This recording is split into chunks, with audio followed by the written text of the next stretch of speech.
to the Israel 12. My name's Qodeshiym. It's so lovely to be back again.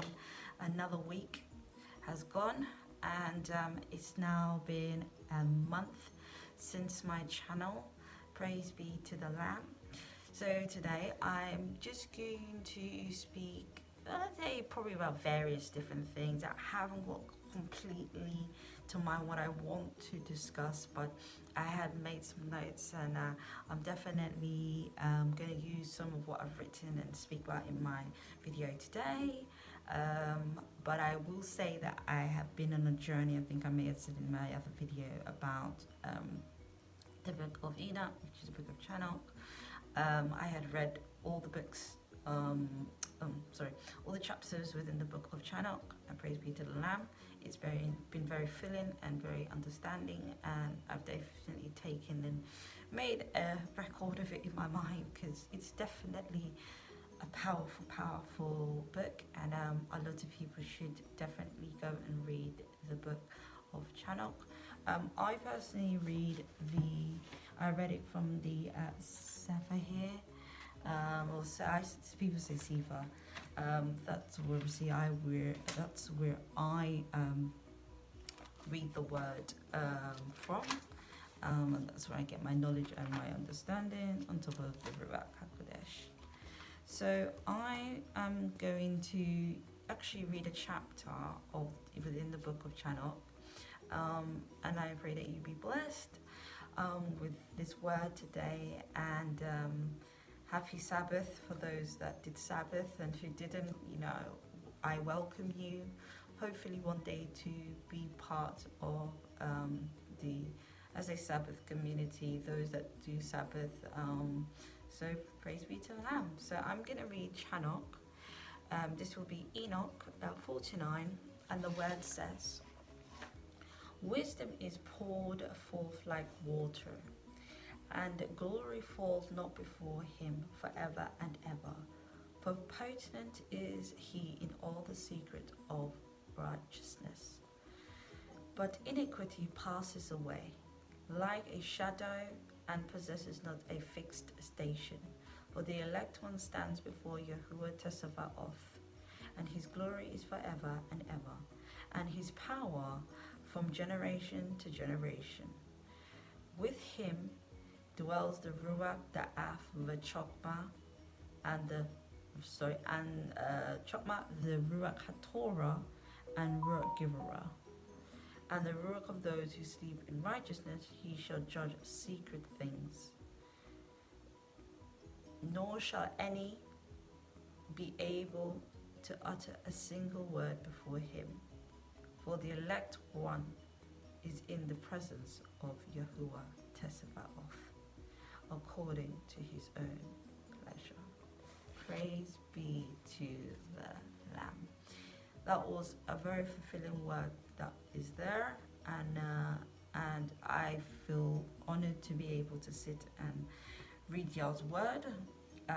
Sometimes y'all's word can be, the words and stuff can be sometimes difficult to understand, but this was very easy to understand. Now, I think I said I would put the fruits of the Ruach in my other video. I will just go and update that now and add it in my description box below. But praise be to the Lamb. I look forward to being back again, and I want to speak about the sons of Noach. So I will be reading from Jasher, which is Yashar, for those that don't know it to be in Hebrew. So I'm going to read just the one. So it just be chapter 7, so the beginning of the chapter 7. And it says, "These are the names of the sons of Noach. We have Yapheth, Cham, and Shem. Those are the sons of Noach." I will read a little bit further down. And it says, "And children were born to them after the flood, for they had taken women before the flood." So that's obviously, this is now, so Jasher is another book in the Sifa or the Sefer for those who pronounce it differently. I have begun reading the book of Yashar, praise Yah. It has definitely, I haven't got as far as I thought I did, but I made some notes, like I said. I think it's also a point to draw to the attention of those that didn't know. And I will only be reading in the next bit I'll be reading is 23 of Yashar 7. And it says, I spoke about a little bit about Nimrod beforehand. I will come back and touch on that, but at this moment in time I will just add the little things to it until Yah puts me in a position that I need to gather more information and etc. So it says that, and Kush, the son of Cham, the son of Noach, took a woman in those days in his old age, and she bore a son.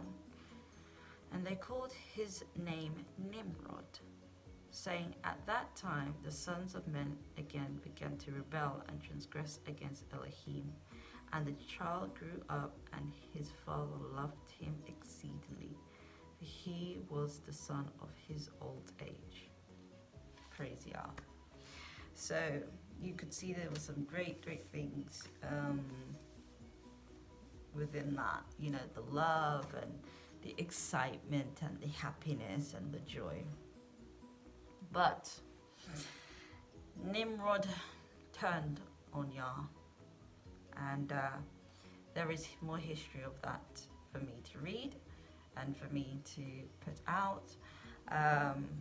This is why I did this channel, because a lot of people don't know about their history where it comes to the history of the beginning of time, which would be known as the Ancient of Days. There is a lot of history, and unfortunately a lot of people today didn't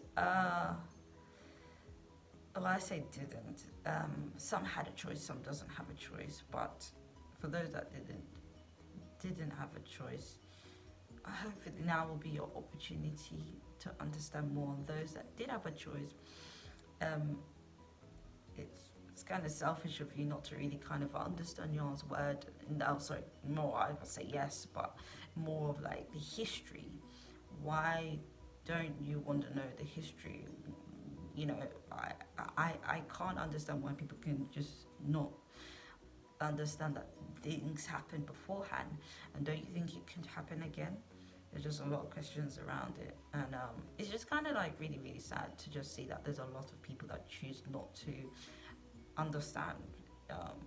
But without repeating myself, it's very much sad to know that we are in the latter days that are fulfilling from the Book of Revelation very quickly.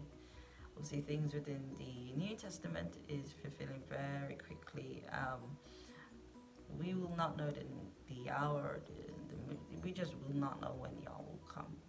But we need to be prepared. That is preparing spiritually, and that is also preparing physically. And it is important that we prepare